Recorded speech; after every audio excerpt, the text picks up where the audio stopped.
The worldwide activities of the Lucis Trust, founded by Alison Foster Bailey, is dedicated to establishing human relations by promoting the education of the human mind towards recognition and practice of the spiritual principles and values upon which a stable and interdependent world society may be based. Like Alice Bailey, Sarah McKechnie is taking her professional and spiritual journey through life with her husband, Dale McKechnie, who is Vice President of the Lucis Trust. Sarah McKechnie, I can only imagine that you've been asked thousands of times to speak on the history of Lucis Trust founder Alice Bailey.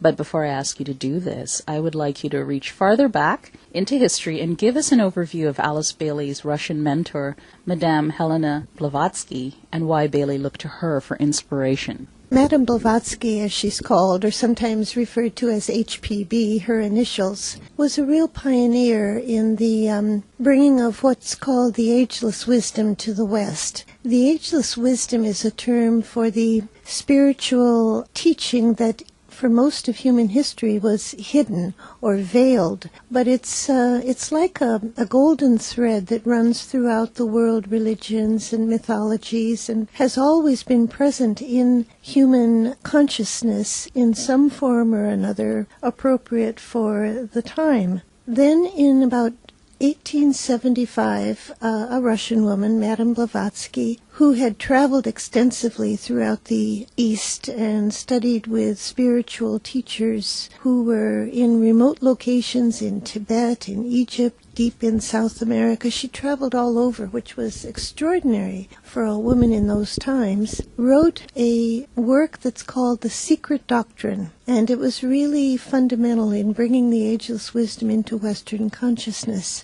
Alice Bailey herself discovered the secret doctrine when she was living in California. Her own personal story is very interesting. She was a divorced woman with 3 small daughters to raise, and through a series of extraordinary events, she discovered the secret doctrine and was put in touch with 2 students who had studied personally under Madame Blavatsky. And so Alice Bailey became deeply engrossed in the study of the ageless wisdom and became an expert on the secret doctrine and began to teach it herself. So yes, you're right. Blavatsky was in many ways Alice Bailey's mentor, even though they never knew each other. Is it true that Blavatsky's writings might have been plagiarized or at the very least served to inspire the recent best-selling book, The Secret? I don't know. I am not terribly familiar with that book. I've heard of it.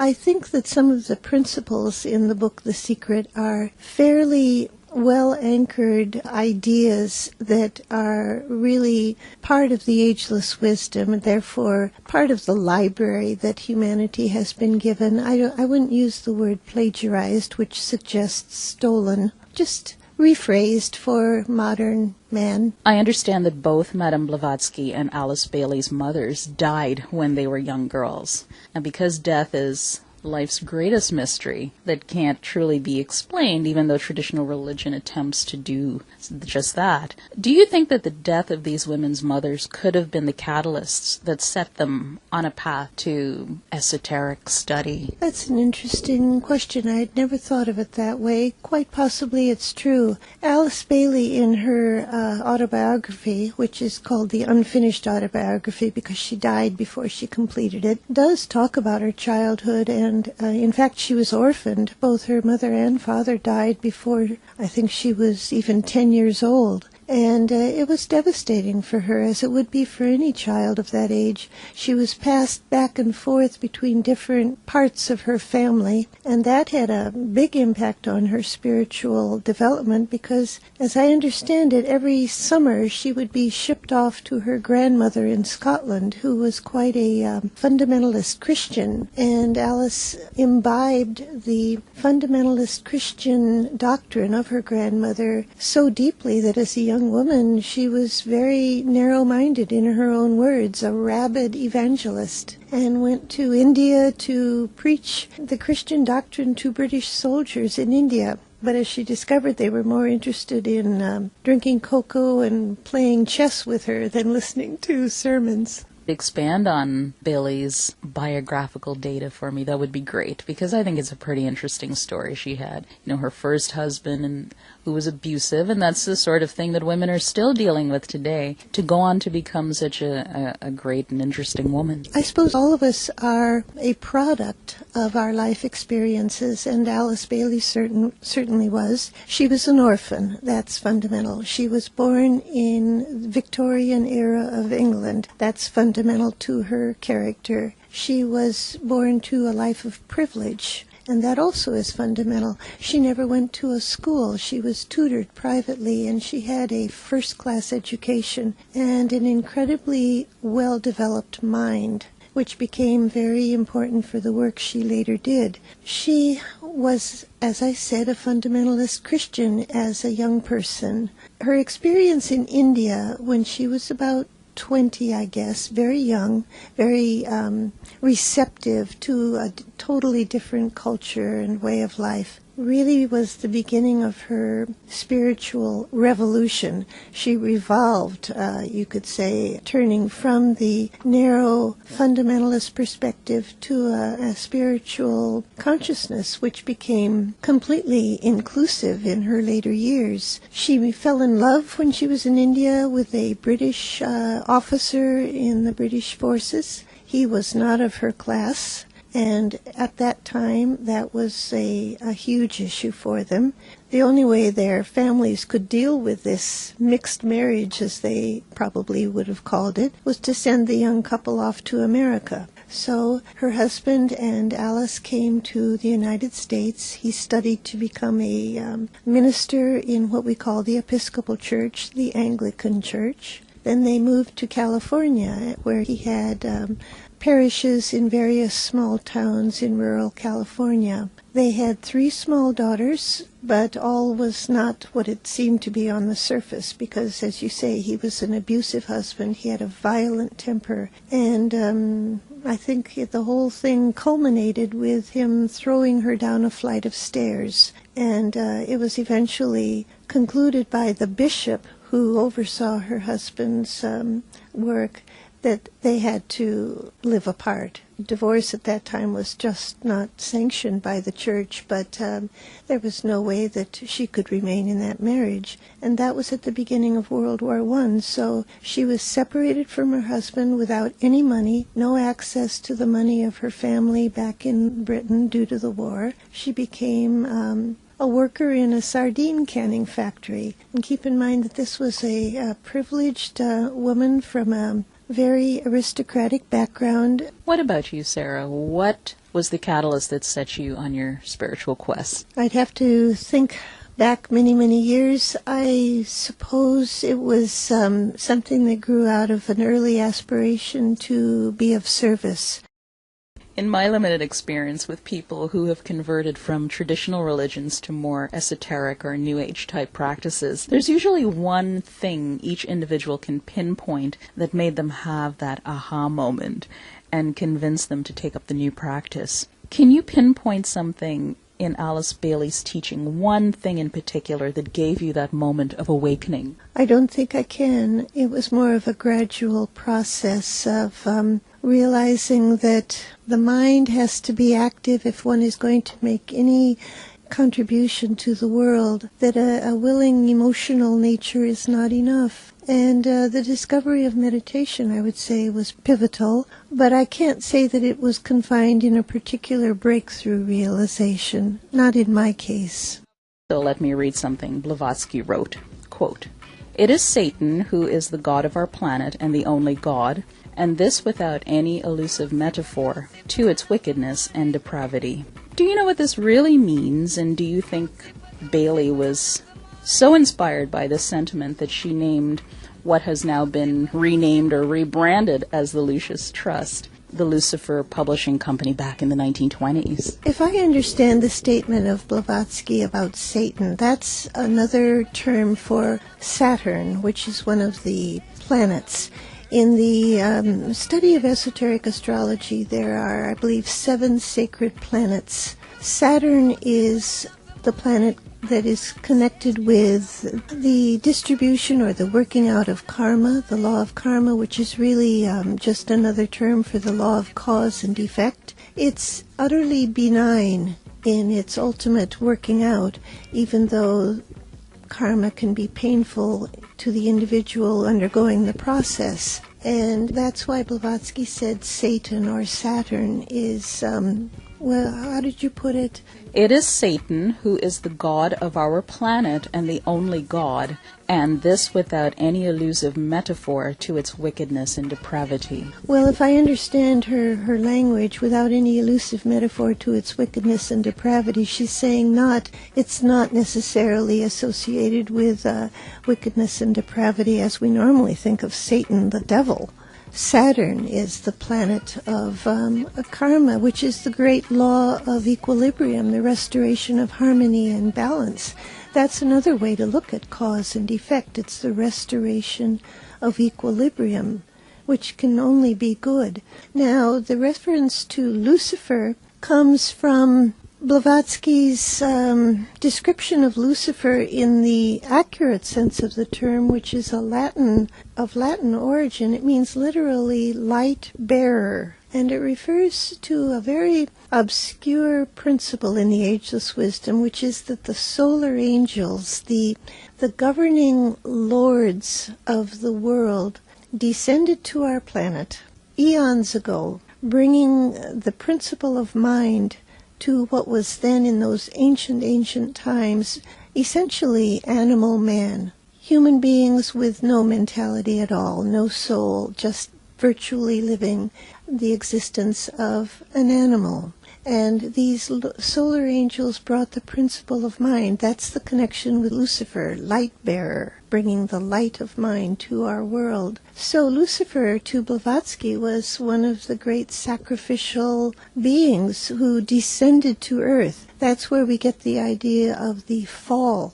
As John Milton, I think it was the British poet John Milton, wrote about the fall of the angels. That was the descent of the solar angels to earth as an act of sacrifice on our behalf. So you can see, if you even have a willingness to consider this doctrine, how skewed it has been by the more modern connotation of evil and Satanism and corruption. It's not seen that way at all in the ageless wisdom. So Alice and Foster Bailey came out of the theosophical tradition, as I said. I believe Foster even was the editor of a theosophical magazine that they called Lucifer. So they probably thought Lucifer, light bearer, was a good name for their fledgling publishing company when they started to publish the books that Alice Bailey was writing, the books they saw as bringing light to humanity. But within 2 or 3 years, they decided to change the name of the company to Lucis Publishing Company. Lucis being from the same Latin term meaning of light, Trust of Light, Publishing Company of Light, and that's the name we've had since about 1925. Did they get flack and that forced them to rebrand? Not that I'm aware of. There's no record in our history of our work that explains why they changed the name. I have no idea why. It's only in more recent years with the internet and this sharing of ideas, no matter how cockamamie they might be, that the internet offers, that we hear more and more from people who are concerned about our name. Anybody who's curious about it, you can go to our website, www.lucistrust.org, and you will find an article explaining the origins of Lucifer and the history of the Lucis Trust, and that should put it to rest. Are there any other characters that are just as wise and illuminating as Lucifer? Perhaps is there a feminine spirit that the Lucis Trust speaks about? Well, the feminine principle is embodied in people like Eve, Isis, and Mary. Mary being the mother of Jesus, Eve being the biblical wife of Adam, Isis being one of the rulers from Egyptian mythology. Generally, the feminine principle in the ageless wisdom is equated with matter, and matter, according to Blavatsky, is spirit on its lowest level, and spirit is matter on its highest level, and the two are one. It's not correct to see matter as contaminated and evil, and spirit as the only good. The whole objective, especially in the coming age, is to see the mergence of spirit and matter in perfect union, so that life on earth becomes an accurate expression of God's plan as it exists in the mind of God. To bring through that plan on earth is to merge spirit with matter. The feminine principle is the receptive principle, the masculine principle being the spirit or active agent, but nothing is accomplished without the feminine principle carrying it through and bringing it to birth. Going back to, I guess, astronomy or astrology,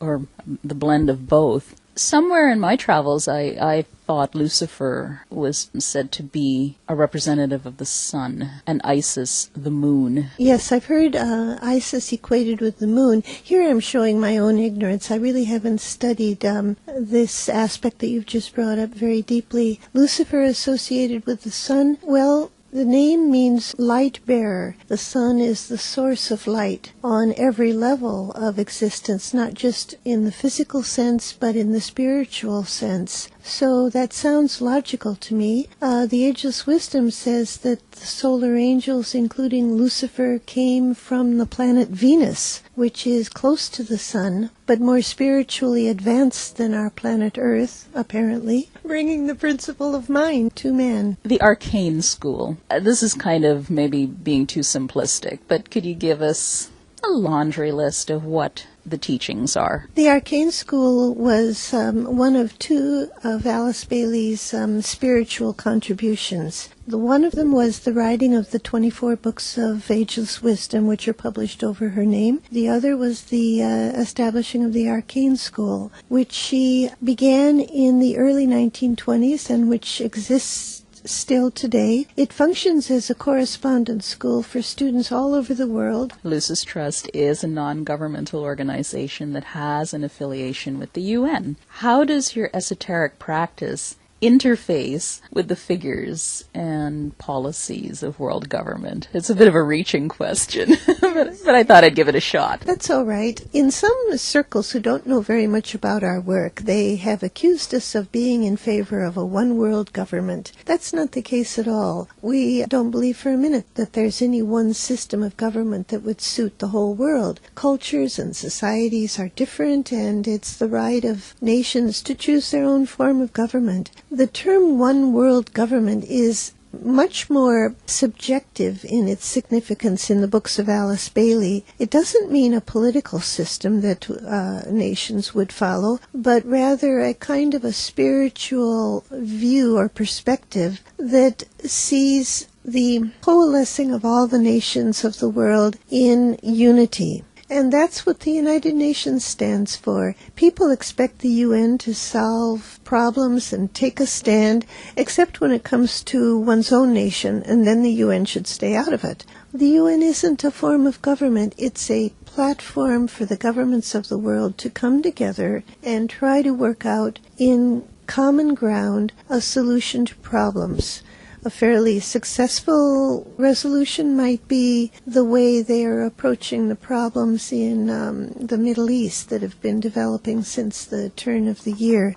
Although, again, not everybody would agree with, say, the stand taken in Libya or in Bahrain or whatever. But we have always supported the United Nations for its spiritual objectives, which are to provide a meeting place for the nations of the world to come together. There has to be some common ground if humanity is going to work its way out of the problems of the world, and the UN is the best thing we've got. It's not perfect, but name one other global organization. You can't. We have to work with what we have. The UN is no better than its member states, and its member states are reflective of the consciousness of humanity in its present condition, which is imperfect. But let's say there was such a thing as a new world order, one world government, globalist agenda, that sort of thing.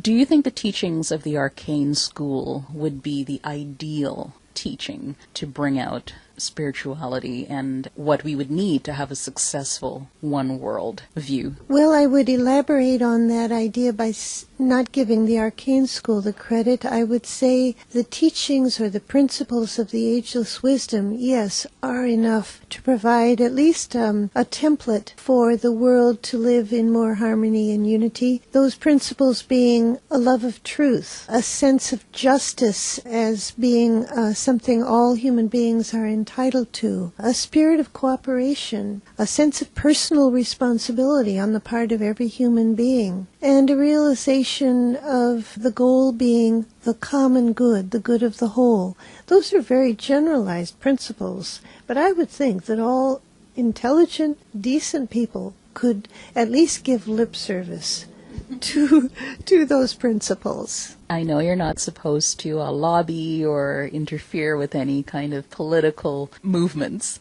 but have you, being with the UN for how many years is it? Oh, I think the World Goodwill has been affiliated with the United Nations Department of Information probably from the beginning, which was, I think, in the early 50s.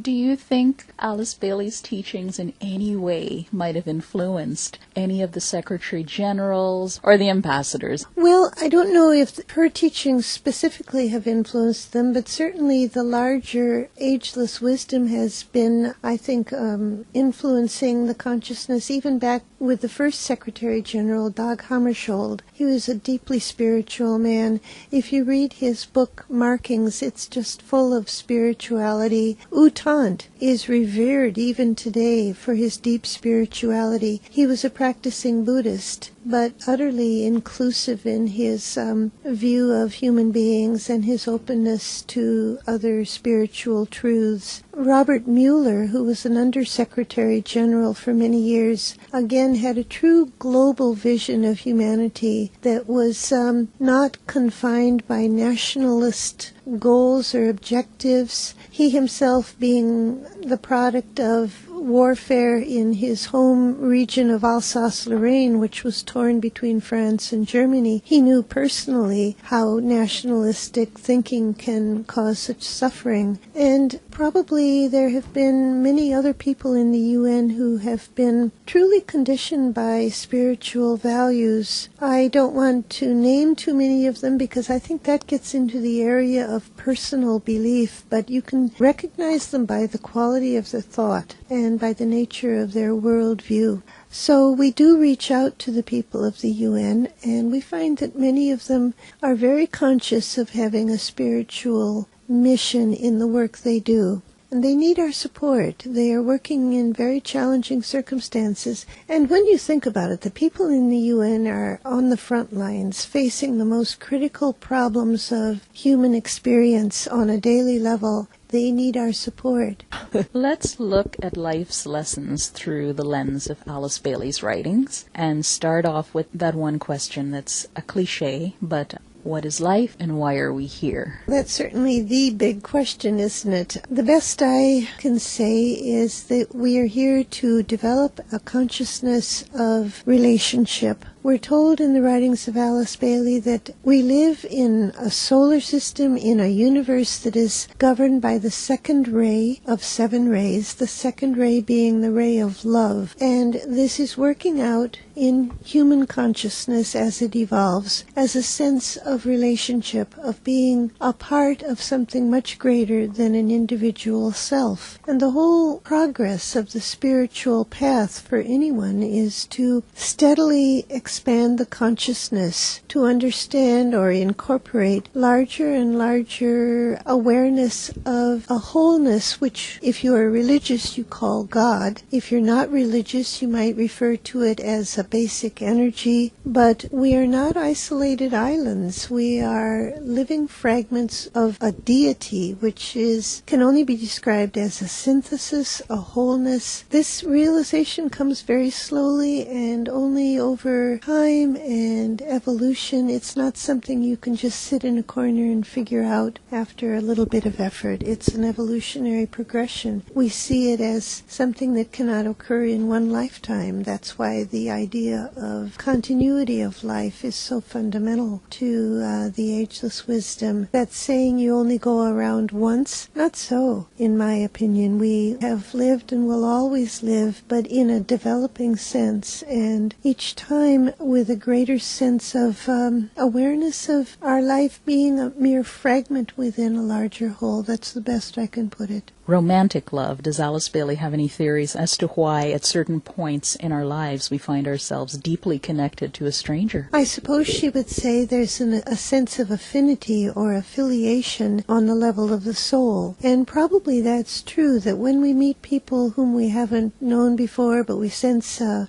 connection with them, if it's an enduring relationship, it's going to be something that is a link between souls. If it's a passing affinity that comes and then dissipates, she would probably say it was the harmony between two personalities. So the depth is measured in terms of its ability to endure or not. But we are more harmonious with some people than others according to our psychology and our ray makeup, the 7 rays that govern all forms of manifestation: power, love, intelligence, harmony, knowledge, devotion, and order or organization. These are all different lines of development that we are synchronized with our fellow human beings depending on how they are conditioned by them. If we believe, for example, that we are a second-ray soul, we're probably going to find ourselves responding to other people who share a similar conditioning. I listened to one of your audio newsletters wherein the speakers discussed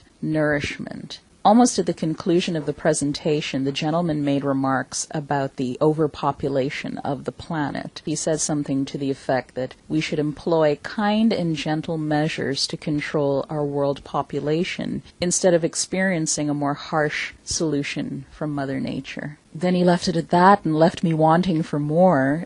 So it begs the question, what is the Lucis Trust position on how and why we should control the world population? We don't really have a formal policy or point of view. The implication of that statement you just read is that Mother Nature takes care of overpopulation through famine, through war, through all kinds of natural disasters. But war isn't really Mother Nature. Yeah, but the implication is that if we don't take care of overpopulation, other circumstances will do it for us. But I personally think that anyone living in the West, and particularly in a developed country like the United States, had better be very cautious about judging overpopulation and saying, well, look, our society, we only have 2.1 children, whereas other societies have 6 or 8. A child born in America is going to consume far more of the world's resources than a child born in a developing country.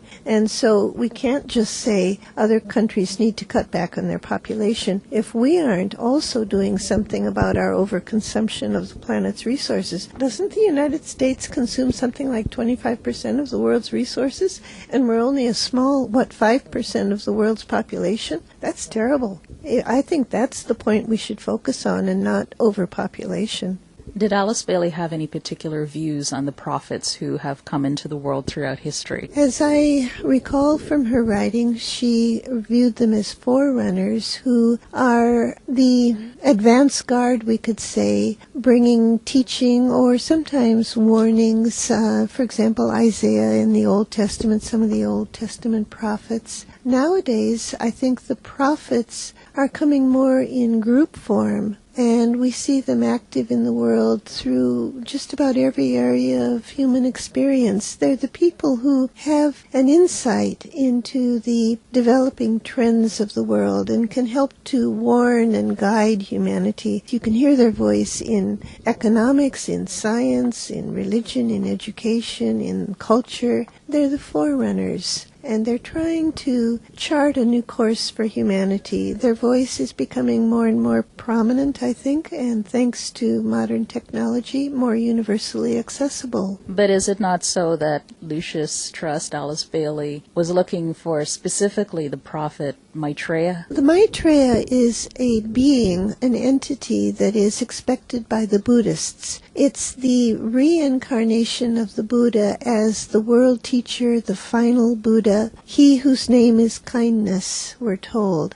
and he's expected as an avatar to lead humanity forward into the next stage of human evolution. The Ageless Wisdom views the Maitreya as the Buddhist understanding of the same concept that the Christian views as Christ, that the Hindu understands as the Kalki avatar, the Jewish person looks for the Messiah. It's the world teacher, and the writings of Alice Bailey say this entity will come, this time for the whole of humanity, not for any particular group, but for the whole. Were there not specific dates? I can't bring to mind a gentleman who was, I guess, the PR person for the coming of the Maitreya, but he had some specific dates out there, and unfortunately it never materialized. No, Alice Bailey has never set a specific date. It's forecast that this world teacher will reappear sometime in the 21st century, but I think the conditions have to be created by humanity. She spells this out quite clearly in her book, The Reappearance of the Christ, that before this world teacher can return, there has to be a true sharing of resources on the part of humanity and the growth of goodwill in the world. And as well, we have to see some signs that the political and religious systems are willing to clean house. And I think we can certainly look at what's going on, say, in the Catholic Church and in the political field and realize that there is house cleaning going on. And that's all very positive. But a true sharing, we have to demonstrate a greater growing goodwill.